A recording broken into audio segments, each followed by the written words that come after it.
অনেক অনেক আগের জামানায় তিনজন যুবক তাদের কর্মসংস্থানের জন্য বেরিয়েছে। পথিমধ্যে তারা গুপ্তধন পেয়েছে। কি পেয়েছে? 4টা স্বর্ণের টুকরা পেয়ে তো মহা খুশি, আমরা বেঁচে গেলাম, আমরা ধনী হয়ে গেলাম, আর জীবনে আমাদের দুঃখ নাই, কষ্ট নাই। এবার মানুষ 3জন, স্বর্ণের টুকরা 4টা, একটু ঝামেলা হয়ে গেল না? 4 জনে 4টা পেলে ভালো হইতো না? মানুষ কয়জন? স্বর্ণের টুকরা কয়টা? 4টা। এবার তারা বলতে লাগলো আমাদের প্রচন্ড ক্ষুধা পেয়েছে। একজনকে বললো তুই বাজারে যা, বাজার থেকে রুটি কিনে নিয়ে আয়।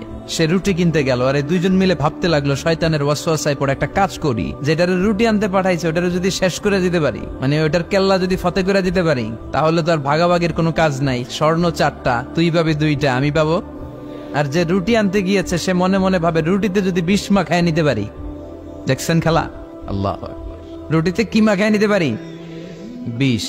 তাহলে এই 2টারে বিষ মাখানো রুটি খাওয়াই দিলাম, 4টাই আমার, আমার আর ধরে কে?